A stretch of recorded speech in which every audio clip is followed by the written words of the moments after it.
సంపాదించిన మనీని హ్యాపీ మనీగా మార్చుకోవాలనుకుంటే విజువలైజేషన్ 2.0 కి జాయిన్ అవ్వండి. నమస్తే వంశీకృష్ణ గారు. నమస్కారం madam. Every Sunday hand writing class మనం తీసుకుంటున్నాం. చాలా మంది పిల్లల మార్క్స్ హ్యాండ్ రైటింగ్ మీద డిపెండ్ అయి ఉంటాయి. ఎందుకు అంటే హ్యాండ్ రైటింగ్ని బట్టే కొన్నిసార్లు చూడకుండా కూడా మార్క్స్ వేసే సందర్భాలు ఉంటుంటాయి. ఎప్పుడైతే సబ్జెక్ట్ ఎంత బాగా వచ్చినా హ్యాండ్ రైటింగ్ బాగాలేదనుకోండి మార్క్స్ కూడా తగ్గిస్తుంటున్నారు. ఇది కాంపిటేటివ్ ఎగ్జామ్స్లో అయితే చాలా ఎఫెక్ట్ని ఇస్తూ ఉంటుంది. హ్యాండ్ రైటింగ్ మేజర్ పాత్ర పోషిస్తుందని చెప్పుకోవచ్చు. ఎవరైతే స్టూడెంట్స్ మన ఎపిసోడ్స్ కంటిన్యూగా చూస్తూ ఉన్నారో గ్రాఫాలజీ, దీన్ని బట్టి కూడా మనం వాళ్ళ అంటే పర్సనాలిటీ కావచ్చు, వ్యక్తిత్వాన్ని కూడా మనం చెప్పే అవకాశం ఉంటుందని ఎప్పటికప్పుడు చెప్తూనే ఉంటుంటాం. ఈ సబ్జెక్ట్ చాలా మందికి తెలియకపోవచ్చు. ఎవరైతే హ్యాండ్ రైటింగ్ క్లాసెస్కి వస్తున్నారో వాళ్ళకి పూర్తి అనాలిసిస్ కావాలి అనుకున్నా, హ్యాండ్ రైటింగ్ మార్చుకోవాలి అనుకున్నా మీరు ఇచ్చే టెక్నిక్స్ అండ్ దాంతోపాటు సిలబస్ ఏంటి? ఎస్ మేడం, యాక్చువల్గా మనం హ్యాండ్ రైటింగ్ క్లాస్ని ప్రతి సండే కూడా మనం కండక్ట్ చేస్తున్నాము. ఎవరికైనా ఆసక్తి ఉంటే స్క్రీన్ మీద కనబడే నెంబర్కి కాల్ చేస్తే మా టీం మీకు పూర్తి డీటెయిల్స్ ఇస్తుంది. అయితే యాక్చువల్గా మన సబ్జెక్ట్కి వస్తే మేడం, యాక్చువల్గా ఒక హ్యాండ్ రైటింగ్ బట్టి, ఒక పర్సన్ రాసిన హ్యాండ్ రైటింగ్ బట్టి ఆ పర్సన్ యొక్క పర్సనాలిటీ ఏందనేది మనం ఈజీగా అనాలిసిస్ చేయవచ్చు మేడం. అప్పట్లో మామూలుగా రెజ్యూమే చూసేవాళ్ళు. అంటే ఒక కంపెనీకి వెళ్ళినా లేకుంటే ఒక ఇన్స్టిట్యూట్కి వెళ్ళినా జాబ్ పర్పస్లో వెళ్తే ఆ రెజ్యూమే చూస్తే ఆటోమేటిక్గా వాళ్ళ హ్యాబిట్స్ ఏంటి, వాళ్ళు దేని గురించి ఎక్కువ వర్క్ చేస్తున్నారు, అట్లాంటి విషయాలు మొత్తం రెజ్యూమేలో చూసేవాళ్ళు. ఇప్పుడు జస్ట్ వాళ్ళ ఒక సిగ్నేచర్ పెట్టినా లేదంటే వాళ్ళ చేతనే ఏదైనా ఒకటి వాళ్ళ గురించి రాయమని చెప్పి ఆ హ్యాండ్ రైటింగ్ని తీసుకొని ఒకసారి అనాలిసిస్ చేస్తే వాళ్ళు ఆ వర్క్ చేయగలుగుతారా, ఏదైనా పని అప్పగిస్తే కన్సిస్టెన్సీగా ఉంటుందా, లేకుంటే మధ్యలో వదిలేసిపోతారా అనేది కూడా, అంటే కంప్లీట్గా ఒక పర్సన్ యొక్క పర్సనాలిటీని మనం అనాలిసిస్ చేయొచ్చు మేడం. దాన్నే గ్రాఫాలజీ అంటారు. అయితే ఈ గ్రాఫాలజీలో హ్యాండ్ రైటింగ్ చూసి వాళ్ళ పర్సనాలిటీని, వాళ్ళ మనస్తత్వం ఏదుందో మనం చెప్పగలుగుతాం. అయితే నెక్స్ట్ ఏంటంటే కొన్ని మిస్టేక్స్ ఉంటాయి దీంట్లో. అంటే ఈ గ్రాఫాలజీని ఎలా అనాలిసిస్ చేస్తామంటే వాళ్ళు రాసిన హ్యాండ్ రైటింగ్ ఉంటుంది కదా, దాంట్లో కొన్ని షేప్స్, ప్రెజర్, స్లాంట్ వీటన్నిటిని బేస్ చేసుకొని మనం వాళ్ళ యొక్క పర్సనాలిటీని అనాలిసిస్ చేస్తామన్నమాట. అయితే ప్రతి ఒక్కరు కూడా కొన్ని మిస్టేక్స్ చేస్తారనమాట.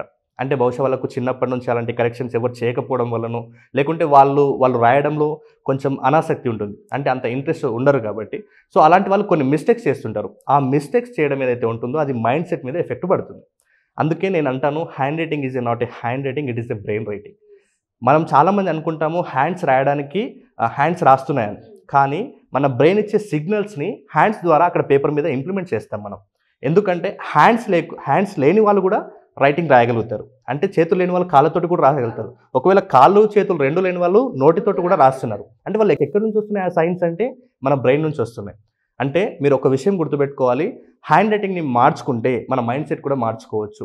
ముఖ్యంగా నేను ఒకటే చెప్తున్నాను, మీ మైండ్ సెట్ మార్చుకోవాలనుకున్నా, అంటే మీరు హ్యాండ్ రైటింగ్ మార్చుకుంటే ఖచ్చితంగా మీ మైండ్ సెట్ అనేది మారుతుంది. కాకపోతే మీ హ్యాండ్ రైటింగ్ మార్చుకోవాలనే ఆసక్తి ఫస్ట్ మీకు ఉండాలి, కాస్త ఓపిక కూడా ఉండాలి. ఈ రెండు ఉంటే ఆటోమేటిక్గా మీకు హ్యాండ్ రైటింగ్ మారుతుంది, దాంతోపాటు మీ యొక్క మైండ్ సెట్ కూడా మారుతుంది అనమాట. అయితే ఈ వీడియోలో మీద మనం కొన్ని లక్షణాలు చూసి, అంటే జనరలైజ్ చేసి కొన్ని పాయింట్స్ని మనం డిస్కస్ చేసుకుందాం. సో మీరు మ్యాక్సిమం ఎవరైతే ఆడియన్స్ ఉన్నారో, మీ పాతవి మీరు హ్యాండ్ రైటింగ్ రాసి ఉన్నవి కొన్ని నోట్బుక్స్ ఉంటాయి, ఒకసారి దాన్ని పక్కకు పెట్టుకొని నేను చెప్పే ఇన్స్ట్రక్షన్స్ బట్టి మీరు ఎలాంటి మనస్తత్వం కలిగి ఉన్న వాళ్ళో ఒకసారి చెక్ చేసుకోండి. షూర్ అండి. ఓకేనా మేడం?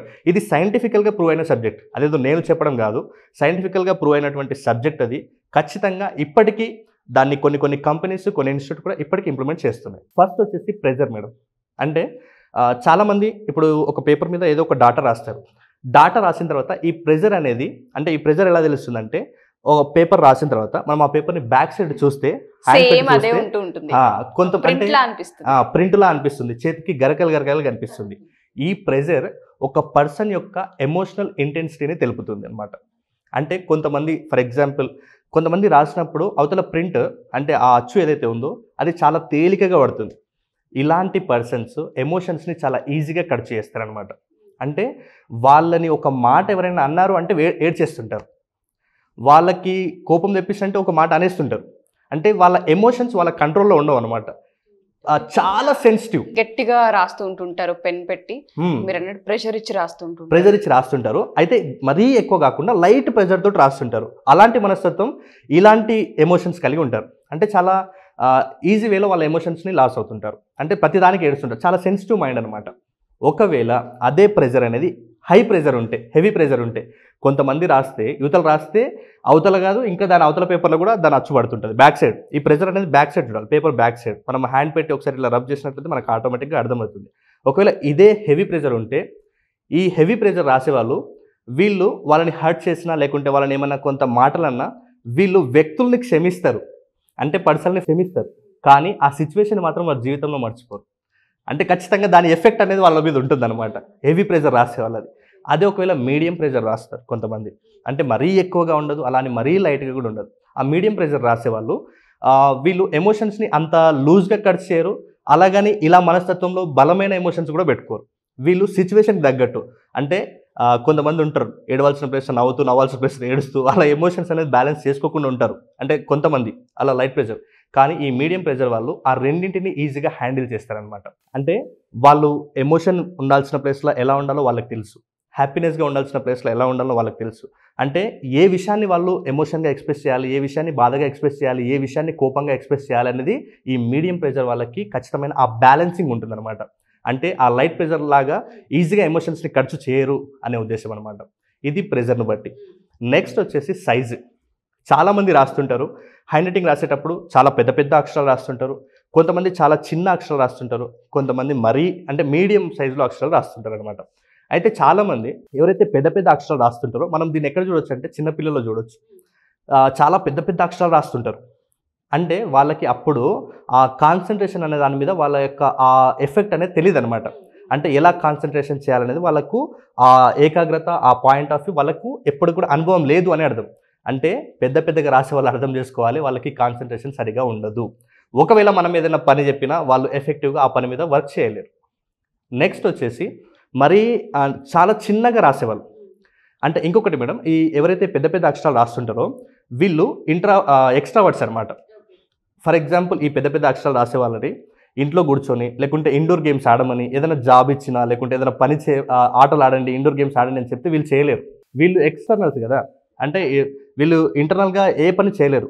ఎక్స్టర్నల్గా వాళ్ళకి పనులు అప్పగించవచ్చు, బయటికి వెళ్ళి కూరగాయలు తీసుకురా, లేకుంటే బయటికి వెళ్ళి వాళ్ళని కలిసేసిరా, వీళ్ళకి కొంత అమౌంట్ ఇచ్చేది ఉంది మనం ఇచ్చేసిరా. అంటే వీళ్ళు ఎక్స్ట్రావర్ట్స్ అనమాట. ఎవరైతే పెద్ద పెద్ద అక్షరాలు రాస్తారో వీళ్ళు బయట పనులు ఎక్కువ చేస్తారు. నెక్స్ట్ వచ్చేసి చాలా చిన్నగా రాస్తుంటారు కదా, ఈ చిన్నగా రాసే వాళ్ళు వీళ్ళు వాళ్ళకి ఆపోజిట్ ఉంటారు అనమాట. ఏదైనా సరే ఇంట్లోనే, అంటే వీళ్ళకి ఒక ఆఫీస్ వర్క్ ఇస్తే ఓకే బాగా చేస్తారు, కానీ వీళ్ళకి మళ్ళీ బయటికి వెళ్ళి పని చేసుకురా అంటే చేసుకోరాలేరు, అంటే అంత ఎఫెక్టివ్గా చేయలేరు. చేస్తారు కానీ అంత ఎఫెక్టివ్గా ఉండదు.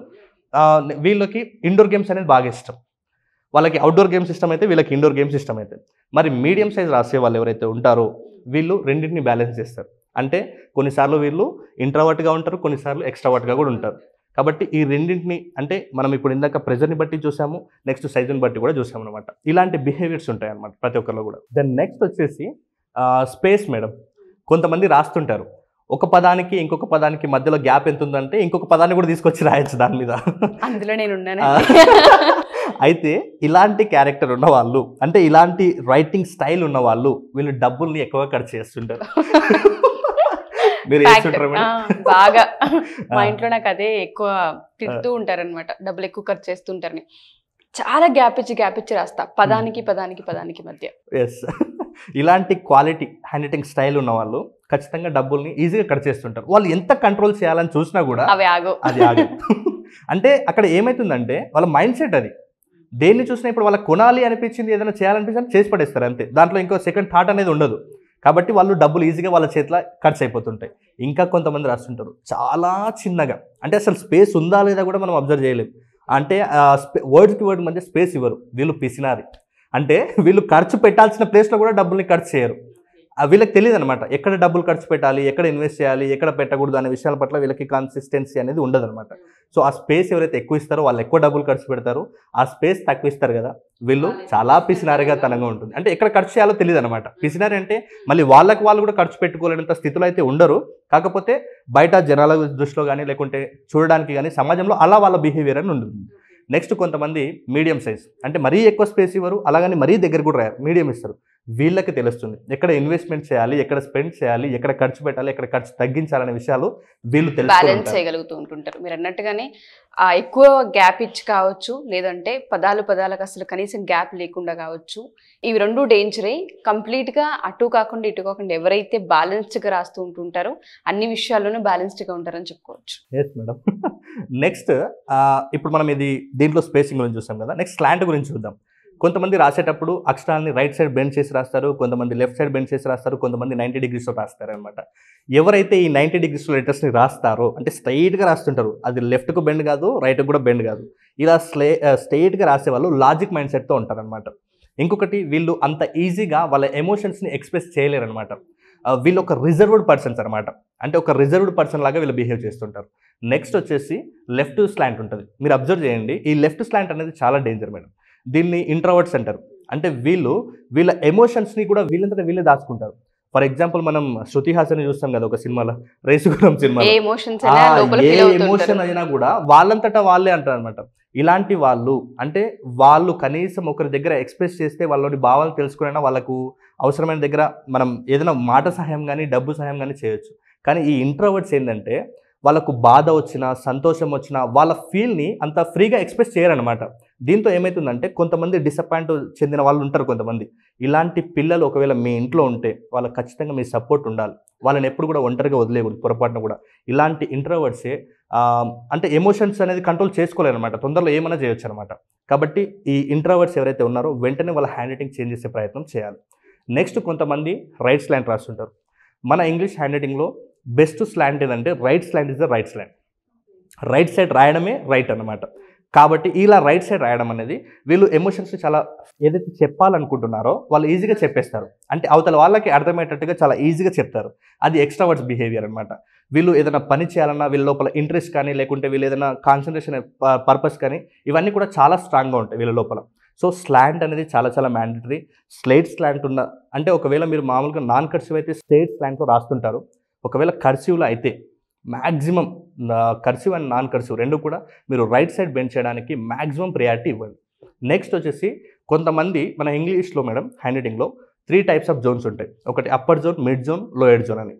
మనం మామూలుగా కర్సివ్ హ్యాండ్ రైటింగ్లో చూస్తుంటే అర్థమవుతుంది. కొంతమంది ఏం చేస్తుంటారంటే లెటర్స్ రాసేటప్పుడు పైకి వెళ్తుంటుంది, ఇట్లా ఇక్కడ స్టార్ట్ చేస్తే అది పైకి వెళ్తుంటుంది. ఇలా వెళ్ళే వాళ్ళు ఫ్యూచర్ ప్లాన్స్ వీళ్ళకి బలంగా ఉంటాయి, గోల్స్ పట్ల ప్లాన్స్ పట్ల వీళ్ళు ఎఫెక్టివ్గా వర్క్ చేస్తారనమాట. నెక్స్ట్ ఎవరైతే మిడ్ స్లాంట్లో రాస్తుంటారు, ఒకటే స్లాంట్లో రాస్తుంటారు, ఈవెన్ అది వైట్ పేపర్ అయినా కూడా సరే, వీళ్ళు ప్రజెంట్లో నివసించడానికి ఎక్కువ ఇష్టపడతారు. అంటే ఫ్యూచర్ గురించి పెద్దగా ఆలోచన ఏం పెడతారు, ఇప్పుడు బాగుంది కదా, ఓకే బాగుంది, ఓకే ఆల్ రైట్, ఇంతలోనే ఉంటారు. ఒకవేళ ఈ లోయర్ పోతుంటాయి కదా, కొంతమంది రాసేటప్పుడు కిందికి పోతుంటారు, వీళ్ళతోటే ప్రమాదం ఉంటుంది స్టార్ట్. సిగ్నేచర్ విషయంలో కూడా మనం అబ్జర్వ్ చేయొచ్చు. అంటే ఒక వ్యక్తి మనం ఇంతకుముందు చెప్పాను కదా మేడం, కొన్ని కంపెనీస్లో వాళ్ళ యొక్క హ్యాండ్ రైటింగ్ బట్టి వాళ్ళ పర్సనల్ చెప్తారనేది, వాళ్ళ హ్యాండ్ రైటింగ్ స్టైల్ని బట్టి వాళ్ళు అప్పర్కి పెడుతున్నారా, మిడిల్ పెడుతున్నారా, లోయర్ పెడుతున్నారా, దీన్ని బట్టి వాళ్ళ ఆలోచన ఎలా ఉంటే చెప్పవచ్చు. ఇంతకుముందు మనం చెప్పింది సేమ్ జోన్స్ పరంగా ఎలా ఉంటుందో హ్యాండ్ రైటింగ్ వాళ్ళు ఇలా ఇక్కడ లెఫ్ట్ స్టార్ట్ అయ్యి రైట్ సైడ్ వెళ్తే వాళ్ళకి ఉన్నతమైన భావాలు, ఫ్యూచర్లో మంచి గోల్స్ ప్లాన్స్ ఉన్నాయని అర్థం. ఒకవేళ స్టేట్లో రాస్తే వీళ్ళు కంఫర్ట్ జోన్లో ఉండడానికి ఇష్టపడతారని అర్థం. అదే కొంతమంది సిగ్నేచర్ ఇలా పెడుతుంటారు. ఇలాంటి వాళ్ళు అంటే వాళ్ళకి అలాంటి ఉన్నతమైన ఆలోచనలు ఉండవని గుర్తు చేసుకోవాలి. గోల్స్ కానీ ఏవి లేదు, కనిపించట్లేదని మనం అనుకోవచ్చు. అవును మేడం. సో ఏ విధంగా చూసుకున్న హ్యాండ్ రైటింగ్ అనేది అటు వ్యక్తిత్వ పరంగా కావచ్చు, అండ్ మామూలుగా మనం స్కిల్స్ వైజ్గా చూసుకుంటే ఏదైతే ఎగ్జామ్స్ ఉంటాయి వాటిలో హ్యాండ్ రైటింగ్ ఎంత ఇంపార్టెంటో జీవితానికి కూడా అంతే ఇంపార్టెంట్ అని అర్థమవుతూ ఉంటుంది. ఎవరైనా సరే మన ఈ ఎపిసోడ్ చూసిన తర్వాత హ్యాండ్ రైటింగ్ని మార్చుకోవాలనుకునే వాళ్ళు చాలామంది ఉంటుంటారు. దీనివల్ల పర్సనల్గా దెబ్బతింటున్నాము, అండ్ దాంతోపాటు కెరియర్ వైజ్లో చూసుకుంటే ఏదైతే హ్యాండ్ రైటింగ్ వల్ల కూడా మార్క్స్ పోయిన సందర్భాలు ఉన్నాయి, అది ఎడ్యుకేషన్ సిస్టంలో మాట్లాడుతూ ఉంటుంటారు. అలా ఎవరైనా మార్చుకోవాలనుకునే వాళ్ళు మన క్లాస్కి అటెండ్ అవ్వచ్చు. అవును మేడం. అంటే మనం ఇంతకుముందు కూడా ఒక వీడియో చేస్తాం అసలు హ్యాండ్ రైటింగ్ చెడిపోవడానికి ఒక 5 reasons ఏంటనేది. సో మనము మన హ్యాండ్ రైటింగ్ వర్క్షాప్లో ఏదైతే చేస్తామో ఆ 5 ఏదైతే వాళ్ళ హ్యాండ్ రైటింగ్ చెడిపోతుందో ఫస్ట్ దాని మీదనే మనం వర్క్ ఆన్ చేస్తాం అనమాట. అంటే ప్రతి ఒక్కరికి కూడా ఎవ్రీ సండే మన క్లాసెస్ ఉంటుంది. 10:30 నుంచి 4:30 వరకు ఉంటుంది. ఆసక్తి కలిగిన వాళ్ళు వెంటనే మీ హ్యాండ్ రైటింగ్ మార్చుకుంటే మీ మైండ్ సెట్ మారుతుంది. నేను ఇందాకే ఒక కొటేషన్ చూస్తున్నాను, దేవుడు నీ తలరాతను మార్చే శక్తి నీకు ఇవ్వలేదేమో కానీ నీ హ్యాండ్ రైటింగ్ మార్చుకుంటే నీ తలరాతను మార్చుకునే శక్తి నీకు ఉంటుంది. కాబట్టి దయచేసి గుర్తుపెట్టుకోండి, మీ హ్యాండ్ రైటింగ్ మార్చుకుంటే ఆటోమేటిక్గా మీ యొక్క మైండ్ సెట్, మీ యొక్క కాన్సన్ట్రేషన్ లెవెల్, మీ వర్క్ మీద ఫోకస్ చేసే ఆ కన్సిస్టెన్సీ, ఆటోమేటిక్గా మీకు ఒక పర్ఫెక్ట్ మైండ్ సెట్ రావడానికి హ్యాండ్ రైటింగ్ అనేది చాలా చాలా mandatory. So July 16th class అసలు ఏ విధంగా ఉండబోతుంది, మెమరీ పవర్ అండ్ దాంతోపాటు స్పీడ్ రీడింగ్ అని కూడా మనం పదే చెప్తూ ఉన్నాము. ఎస్పెషల్లీ హ్యాండ్ రైటింగ్ అయితే ఎవ్రీ సండే తీసుకుంటున్నారు కాబట్టి సో అది చాలా మంది జనాలకి తెలిసిపోయిందని చెప్పుకోవచ్చు. ఈ 16th ఈ 10 days అసలు ఏ విధంగా ట్రావెల్ చేయబోతున్నారు, ఏ సిలబస్ని కవర్ చేయబోతున్నారు? Yes madam, handwriting class అయితే మనందరికి తెలిసిందే, ప్రతి సండే కూడా ఉంటుంది. అంటే మార్నింగ్ 10:30 నుంచి ఈవినింగ్ 4:30 వరకు ఉంటుంది. అక్కడ మీకు cursive non cursive 2 types of hand writings కూడా నేను అక్కడ నేర్పిస్తాను. మీకు ఎవరికైనా ఇంట్రెస్ట్ ఉంటే ఆ స్క్రీన్ మీద కనబడే నెంబర్కి కాల్ చేస్తే మా టీం మీకు పూర్తి డీటెయిల్స్ అందిస్తుంది. నెక్స్ట్ వచ్చేసి ఈ జూలై 16th నుంచి మన క్లాస్ అనేది స్టార్ట్ అవ్వబోతుంది మేడం. ఈ క్లాస్లో మెమరీ స్కిల్స్, దాంతోపాటు స్పీడ్ రీడింగ్ స్కిల్స్ నేర్పిస్తాను. దాంతోపాటు కొన్ని పర్సనాలిటీ స్కిల్స్ కూడా ఈ బ్యాచ్లో కొత్తగా యాడ్ చేస్తున్నాను మేడం. అంటే కొంతమందికి స్టేజ్ మీద మాట్లాడాలంటే భయం, కొంతమందికి ఫ్రెండ్స్ దగ్గర మాట్లాడాలంటే భయం, టీచర్ని ఏదైనా అడగాలంటే కూడా మొహమాటం ఉంటుంది. సో అలాంటి వాళ్ళ గురించి నేను దీన్ని కూడా స్పెషల్గా యాడ్ చేయడం జరిగింది. అయితే ఓవరాల్గా మెమరీలో 20 బేసిక్ కాన్సెప్ట్స్ నేను నేర్పిస్తాను మేడం. అంటే ప్రతిదాన్ని ఎలా గుర్తుపెట్టుకోవాలనే బేసిక్ కాన్సెప్ట్స్ ఉంటాయి కదా, ఆ 20 మెథడ్స్ నేను నేర్పిస్తాను. మీకు ఆ 20 మెథడ్స్ ఎలా హెల్ప్ అవుతుందంటే ఆ 1 year అకాడమిక్ ఇయర్ మొత్తం కూడా మీకు అదొక స్టడీ మాన్యువల్ లాగా యూజ్ అవుతుంది. కాబట్టి దాంతోపాటు అంటే ఈ మెమరీ టెక్నిక్స్తో పాటు స్పీడ్ రీడింగ్ స్కిల్స్ కూడా మనం ఈ క్లాసెస్కి ఎవరైతే రిజిస్టర్ చేసుకుంటారో వాళ్ళకి 2 మెటీరియల్స్ ఇస్తాం మేడం. అంటే మెమరీ స్కిల్స్కి స్పీడ్ రీడింగ్కి సంబంధించి ఆ స్పీడ్ రీడింగ్లో కూడా బేసిక్ అడ్వాన్స్ 2 టెక్నిక్స్ కూడా స్పీడ్ రీడింగ్లో నేర్పిస్తాను. బేసిక్ అయితే 5 టెక్నిక్స్ ఉంటాయి ఆటోమేటిక్గా. వాళ్ళు ఆ 5 టెక్నిక్స్ పాటిస్తే ఆటోమేటిక్గా వాళ్ళ యొక్క రీడింగ్ స్పీడ్ని 10x స్పీడ్కి పెంచవచ్చు. సో ఎవరైతే రిజిస్టర్ చేసుకుంటారో వాళ్ళకి ఆ 2 మెటీరియల్స్ ఇస్తాము. దాంతోపాటు నేను క్లాస్ రూమ్లో చెప్పి ఒక నోట్స్ రాసిస్తాను అనమాట వాళ్ళకి.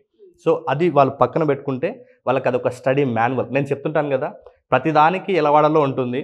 వాషింగ్ మిషన్ కొంటే ఒక మాన్యువల్ వస్తుంది, ఒక ఆల్అవుట్ కొంటే కూడా మాన్యువల్ వస్తుంది. మన స్టడీస్ చేయాలంటే దానికి కూడా ఒక మాన్యువల్ ఉండాలి కదా. ప్రతిదానికి ఒక ట్రైనింగ్ అవసరం, తర్వాతనే వర్క్ చేస్తున్నాం. సో మీ అందరి కోసం ఆ స్టడీస్ని ఎలా చేయాలి, న్యూమరికల్ డేటా కావచ్చు, లాంగ్ ఆన్సర్స్ కావచ్చు, షార్ట్ ఆన్సర్స్ కావచ్చు, జీకే కరెంట్ అఫైర్స్ కావచ్చు, ఏ ఇన్ఫర్మేషన్ ఉన్నా సరే ఎలా గుర్తుపెట్టుకోవాలనే విషయం పట్ల ఆ మాన్యువల్ నేను ఇచ్చే మెటీరియల్ చాలా బాగా హెల్ప్ అవుతుంది. థ్యాంక్ యూ వంశీ గారు, thank you so much. Thank you madam. So ఎవరైనా సరే మా ఈ ఎపిసోడ్ కనుక చూస్తే హ్యాండ్ రైటింగ్కి సంబంధించి ఎన్ని విషయాలు ఉన్నాయన్న సంగతి ఈ యొక్క ఎపిసోడ్లో వంశీ గారు చాలా క్లియర్గా ఎక్స్ప్లెయిన్ చేశారు. పేరెంట్స్ కావచ్చు, స్టూడెంట్స్ కావచ్చు, మా ఈ ఎపిసోడ్ చూస్తే హ్యాండ్ రైటింగ్ కనుక మార్చుకోవాలి అనుకున్నా, లేదా మీరు రాసే విధానంలో వంశీ గారు చెప్పారు ఒక్కొక్కరికి ఒక్కొక్క స్టైల్ ఉంటుందని, ఆ స్టైల్లో మీరు కనుక ఉండి ఆ స్టైల్ని మీరు మార్చుకోవాలి అనుకుంటే ఖచ్చితంగా every Sunday hand writing class జరుగుతూ ఉంటుంది. మీరు పర్సనల్గా ఈ వర్క్షాప్కి అటెండ్ అవ్వచ్చు. డీటెయిల్స్ కావాలి అనుకుంటే కింద స్క్రోల్ అవుతున్న కాంటాక్ట్ నెంబర్ని కాంటాక్ట్ చేస్తే వంశీ గారికి మీకు పూర్తి వివరాలు అందిస్తారు. Thank you. సుమన్ టీవీలో మీ పర్సనల్ అండ్ బిజినెస్ ప్రమోషన్స్ కోసం కింది నెంబర్కి కాంటాక్ట్ చేయండి.